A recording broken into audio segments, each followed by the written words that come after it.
मैं रवि कुमार, स्वागत है आपका रेनेशा आईएएस में। चलिए उद्योग के दूसरे भाग पर हम लोग बात करते हैं और आज हम लोग पढ़ने वाले हैं एल्युमिनियम उद्योग, इंजीनियरिंग उद्योग और उसके अलावा कुछ वन आधारित उद्योगों का भी अध्ययन कर लिया जाएगा, जैसे लाह उद्योग, रेशम उद्योग। क्लियर? जो भी झारखंड में होते हैं उसी पर हम लोग कंसंट्रेट रहेंगे।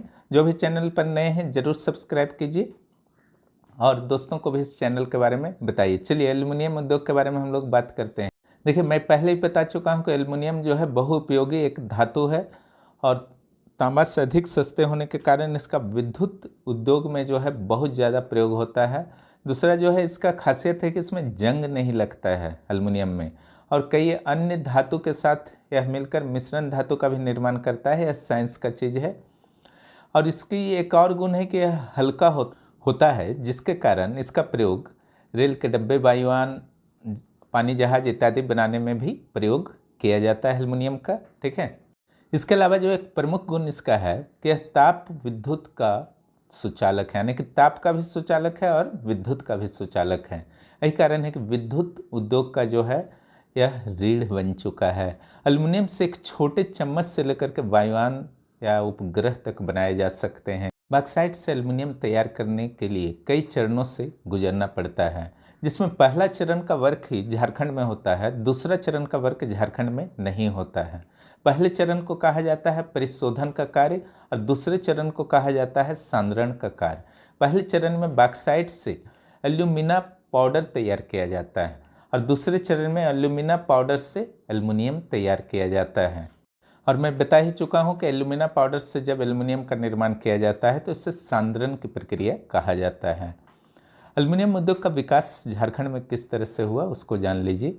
पहले ये जानिए कि 1 टन एल्यूमिना पाउडर प्राप्त करने के लिए कितना बॉक्साइट एवं अन्य कच्चा माल की जरूरत पड़ती है। तो 2.5 टन बॉक्साइट की आवश्यकता पड़ती है और इसी तरह से 0.26 टन अन्य कच्चे माल की आवश्यकता पड़ती है और विशाल मात्रा में विद्युत आपूर्ति की आवश्यकता पड़ती है। वास्तव में विद्युत की इतनी आवश्यकता यहाँ पर है कि टोटल जितना आपका होता है ना खर्च एल्युमिना पाउडर बनाने में, उसका 30% खर्च जो है विद्युत का ही एवरेजली होता है।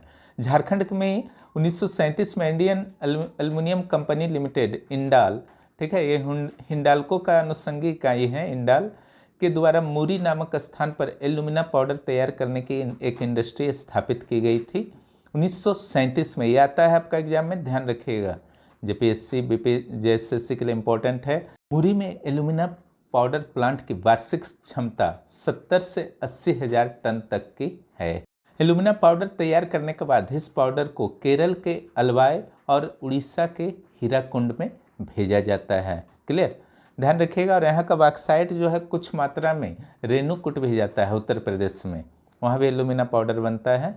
मुरी में एल्युमिनियम उद्योग केंद्र की स्थापना का कारण, मुरी लोहरदगा के बॉक्साइट खान के करीब है, बहुत सामने है मुरी, ठीक है, और लोहरदगा से मुरी रांची होते हुए रेलवे लाइन से भी जुड़ा हुआ है। कोयला की आपूर्ति दामोदर घाटी से हो जाती है और विद्युत की आपूर्ति भी दामोदर घाटी परियोजना के अलग अलग जो विद्युत संयंत्र हैं उससे हो जाती है। सस्ते श्रमिक की जहाँ तक बात है तो झारखंड से मिलता है और बंगाल भी निकट ही है मुरी का, वहाँ से मिल जाता है। झारखंड के द्वारा भारत में तैयार होने वाले कुल एल्युमिना पाउडर का लगभग 16% उत्पादित किया जाता है, यानी कि अच्छा खासा जो है पार्टिसिपेशन है। लेकिन यही दुख की बात है कि यहाँ पर एल्युमिनियम प्लांट एक भी नहीं है, ठीक है, जो होना चाहिए था। मुरी के एल्युमिना प्लांट की समस्याओं को देख लेते हैं, जहाँ पर एल्युमिना पाउडर बनाया जाता है। मुरी को बॉक्साइट प्राप्त करने में ही समस्याएं होती है, जबकि सामने मिलता है फिर भी। कारण क्या है? देखिए, मुरी से रांची तक तो बड़ी रेल लाइन है, लेकिन रांची से लोहरदगा तक छोटी रेल लाइन है जो ब्रिटिश काल में निर्मित है। यानी कि अगर इस छोटी रेल लाइन को अब बड़ी रेल लाइन में बदल दिया जाए, रांची से लोहरदगा वाले रेल लाइन को, तो निश्चित रूप से समस्या समाप्त हो जाएगी। एल्युमिना पाउडर के निर्माण के लिए जितना खर्च आता है उसमें से 30% खर्च विद्युत आपूर्ति पर होते हैं, लेकिन विद्युत आपूर्ति की कुछ न कुछ समस्या मुरी में बनी हुई रहती है। देखिए, यहाँ झारखंड में सब कुछ है, खनिज भी है, विद्युत आपूर्ति के साधन भी हैं, लेकिन फिर भी हर चीज़ का समस्या है। खनिज है तो उसको आप ले नहीं पा रहे हैं, बम्बे ठीक पहुँचा दे रहे हैं, कोलकाता भी चल जा रहा है, लेकिन लोहरदगा से मुरी लाने में 10 तरह का समस्या है। ठीक है, राज्य सरकार को इस पर ध्यान देना चाहिए। मुरी में एल्यूमिनियम तैयार करने का प्लांट नहीं है, जिसके कारण मुरी से उत्पादित एल्यूमिनियम पाउडर को केरल के अलवाय और उड़ीसा के हीराकुंड भेजना पड़ता है। इससे एल्यूमिनियम निर्माण की लागत बढ़ती है। मान लीजिए यहीं पर रहता तो परिवहन लागत बचता ना, यहीं पर एल्यूमिनियम बच जाता तो झारखंड को सस्ता एल्यूमिनियम प्राप्त होता। और कुशल श्रमिकों का अभाव भी एक समस्या है। श्रमिक तो सस्ते हैं, बहुत सारे हैं, लेकिन प्रशिक्षण देना होगा उनको, तब वे कुशल बन पाएंगे। अब चलिए बात कर लेते हैं कि झारखंड में एल्युमिनियम उद्योग के विकास के भविष्य में क्या संभावनाएं हैं। तो देखिए, झारखंड में लोहरदगा गुमला में बॉक्साइट के बड़े भंडार मिलते हैं, वो तो आपका प्रमाणित है। जबकि मुरी में ही एल्युमिनियम पाउडर बनाने का संयंत्र है। पूरे झारखंड में कहीं भी आपका एल्युमिनियम पाउडर ही बनाने का संयंत्र नहीं है। एल्युमिनियम उद्योग तो दूर की बात है एल्युमिनियम बनाने का। लोहरदगा, पलामू, गुमला, गढ़वा, लातेहार में भी ऐसे संयंत्र स्थापित किए जा सकते हैं, क्योंकि इन सारे जिलों में एक तो बॉक्साइट क्षेत्र भी सामने है, ऊपर से बॉक्साइट मिलने की भी संभावना है अगर अच्छा सर्वेक्षण किया जाए तो, और दूसरा कोयला क्षेत्र भी जो है इन्हीं जिलों के आसपास है। झारखंड में सिर्फ एल्यूमिनियम पाउडर संयंत्र स्थापित होने की ही संभावना नहीं है, बल्कि एल्यूमिनियम पाउडर से एल्यूमिनियम बनाने के संयंत्र भी स्थापित हो सकते हैं। इससे जो झारखंड के एल्यूमिनियम पाउडर को केरल के अलवाय या उड़ीसा का हीराकुंड भेजा जाता है, उसमें हम लोग कुछ कमी ला सकते हैं, या फिर हम लोग को इच्छा हो तो नहीं भी भेज सकते हैं, अपना एल्यूमिनियम बनाएंगे यहाँ पर। ठीक है। डी नंबर में आइए, झारखंड में विद्युत उत्पादन की संभावना अधिक है। इस कारण यहाँ के एल्युमिनियम इंडस्ट्री की विद्युत आपूर्ति में किसी भी तरह की समस्या नहीं आने वाली है। ठीक है। लेकिन सरकार द्वारा इसके लिए प्रयास करना होगा, क्योंकि विद्युत आपूर्ति की क्षमता तो हमारे पास है, लेकिन वास्तव में इम्प्लीमेंटेशन उतना नहीं हो पाता है, उतना हम लोग आपूर्ति दे नहीं पाते हैं। 10 तरह की समस्याएं आती हैं। अब देखिए, आपका एल्यूमिनियम पाउडर बनाने के लिए, एल्युमिनियम बनाने के लिए कोयले की भी ज़रूरत पड़ती है, और झारखंड में लगभग 67-68 बिलियन टन कोयला उपलब्ध है। कोकिंग कोल में तो पूरे भारत में सबसे बड़ा है, 5 बिलियन टन। तो कोयला की कमी भी अभी होने वाली नहीं है, ये भी संभावना को क्रिएट करता है। सस्ता श्रमिक भी यहाँ हर जगह झारखंड में उपलब्ध है। पड़ोस में बंगाल है, बिहार है, वहाँ से भी आ सकते हैं। चलिए अब झारखंड के इंजीनियरिंग उद्योगों की बात कर ली जाए। इंजीनियरिंग उद्योग के अंतर्गत तरह तरह के मशीन, दूरसंचार संबंधी यंत्र और अलग अलग मशीनों के पार्ट, पुर्जे इत्यादि का निर्माण किया जाता है। अगर झारखंड में वितरण को देखा जाए तो सबसे पहले जमशेदपुर क्षेत्र की बात करते हैं। जमशेदपुर में 1907 में टिस्को की स्थापना हुई थी। इसके बाद धीरे धीरे जमशेदपुर के आसपास छोटे मोटे इंजीनियरिंग उद्योगों का जो है आपका निर्माण होने लगा, स्थापना होने लगा। इसमें आदित्यपुर, गम्हरिया, कांडरा, मानिकुई इत्यादि क्षेत्र है। ठीक है। मानिकुई जो है 6ठी जेपीएससी में आ चुका है, इसलिए मैं चर्चा कर देता हूँ। मानिकुई किस लिए प्रसिद्ध है? ठीक है। तो वहाँ स्पंज आयरन का फैक्ट्री है, हालांकि बंद हो चुका है। अगर आसपास के इंजीनियरिंग उद्योगों को देखें तो सबसे बड़ा जो है टेल्को है, टाटा इंजीनियरिंग लोकोमोटिव कंपनी। यहाँ पर देखिए, वाष्प इंजन पहले तैयार होता था, लेकिन वाष्प इंजन का जब यूज खत्म हुआ तो इसको रोक दिया गया। अब ट्रक, बस इत्यादि का चेसिस वगैरह जो है तैयार होता है, ढांचा तैयार होता है। उसके अलावा टिन प्लेट का फैक्ट्री है, इंडियन स्टील वायर का फैक्ट्री है, ह्यूम पाइप फैक्ट्री है, इंडियन केबल कंपनी है, कागज के कारखानों से संबंधित मशीनों का भी यहाँ निर्माण होता है, कोयला खनन से संबंधित मशीनों का भी निर्माण होता है। अब आइए आते हैं धनबाद क्षेत्र पर। धनबाद क्षेत्र में जैसे जैसे खनन से संबंधित गतिविधियां बढ़ी, धनबाद के आसपास इंजीनियरिंग उद्योगों का विकास में भी वृद्धि हुआ है। विशेष रूप से कुमारडुबी में इंजीनियरिंग उद्योगों का एक हब के रूप में उभरा है कुमारडुबी क्षेत्र। इसके अलावा बोकारो स्टील प्लांट की स्थापना होने के कारण वहाँ पर भी इंजीनियरिंग उद्योगों की, छोटे बड़े इंजीनियरिंग उद्योगों की स्थापना हुई है। झारखंड के इंजीनियरिंग उद्योग के विकास में टर्निंग पॉइंट आया 1958 में, जब रांची के धुरवा में HEC हैवी इलेक्ट्रिकल कॉरपोरेशन की स्थापना हुई। रांची में HEC की स्थापना के बाद रांची के आसपास के क्षेत्रों में अनेक इंजीनियरिंग उद्योगों की स्थापना हुई। ठीक है। क्योंकि इसने ही हेल्प दिया, सारे छोटे बड़े मशीनों का निर्माण करके इंडस्ट्री को स्थापित करने में मदद किया HEC ने। और HEC से ये ध्यान रखिएगा, सिर्फ झारखंड के इंडस्ट्री को ही बल नहीं मिला था उस समय, पूरे देश की इंडस्ट्री को इसने सपोर्ट किया था। HEC में 3 अलग अलग संयंत्रों की स्थापना की गई है। एक भारी मशीन औजार संयंत्र, ठीक है, B फाउंड्री फोर्ज संयंत्र, C भारी मशीन विनिर्माण संयंत्र। ये ध्यान रखिएगा, यहाँ पर जो भारी मशीन औजार संयंत्र का निर्माण हुआ था वो चेकोस्लोवाकिया, अभी तो अलग अलग राज्य में बन चुका है वो, चेक और स्लोवाकिया में, लेकिन उस समय एक ही देश था चेकोस्लोवाकिया, उसकी मदद से हुआ था। वर्तमान में रांची के हैवी इलेक्ट्रॉनिक कॉरपोरेशन में न सिर्फ झारखंड के इंजीनियरिंग उद्योगों को बल्कि पूरे देश के इंजीनियरिंग उद्योगों को सहायता प्रदान कर रहा है। हालांकि मंदी का शिकार है।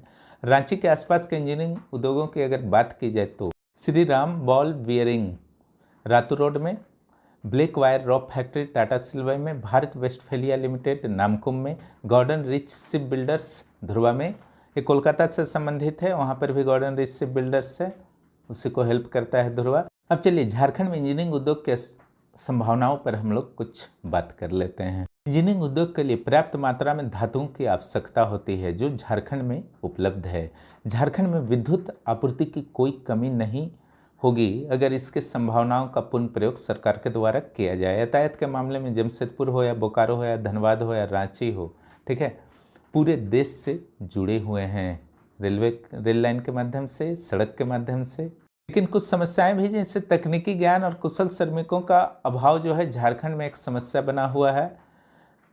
इसके अलावा इंजीनियरिंग उद्योगों के लिए पूंजी की कमी भी एक महत्वपूर्ण समस्या झारखंड में देखी गई है।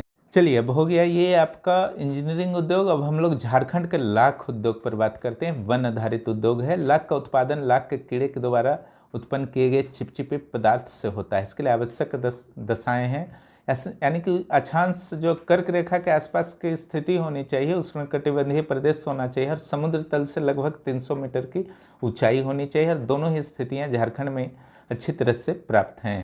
झारखंड में लाख उद्योग का विस्तार 21 डिग्री से 26 डिग्री उत्तरी अक्षांश अर्थात उष्णकटिबंधीय क्षेत्र में हुआ है, यानी कि कर्क रेखा के आसपास।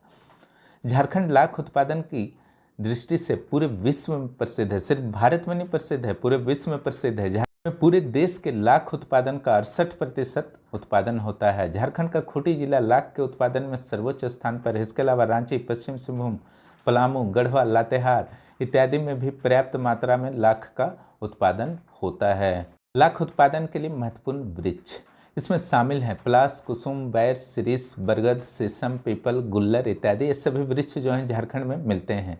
इन वृक्ष के टहनियों को लाखों के जमा होने के बाद काट लिया जाता है। इससे जो कच्चा लाख प्राप्त होता है उसे दाना लाख या बटन लाख कहते हैं। इम्पोर्टेंट है। और इसी दाना लाख या बटन लाख से सेलेक लाख का उत्पादन होता है। इस क्रम को याद रखिएगा।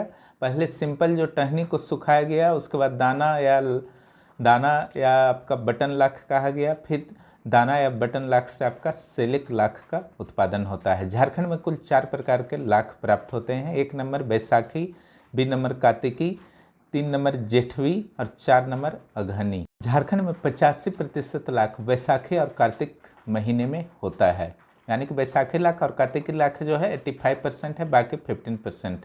बैसाखी लाख की प्राप्ति अप्रैल मई में और कार्तिक लाख की प्राप्ति जो है अक्टूबर नवंबर में होता है। झारखंड में लाख उत्पादन के प्रमुख केंद्रों को अगर आप देखते हैं तो उसमें लेस्लीगंज, मनिका, ये सब पलामू लातेहार सेक्शन में है। बालूमाथ भी पलामू लातेहार सेक्शन में है। चक्रधरपुर पश्चिम सिंहभूम में है। झिंकपानी पश्चिम सिंहभूम में है। सिल्ली जो आपका पड़ जाएगा सरायकेला में, गोला हजारीबाग में, ठीक है।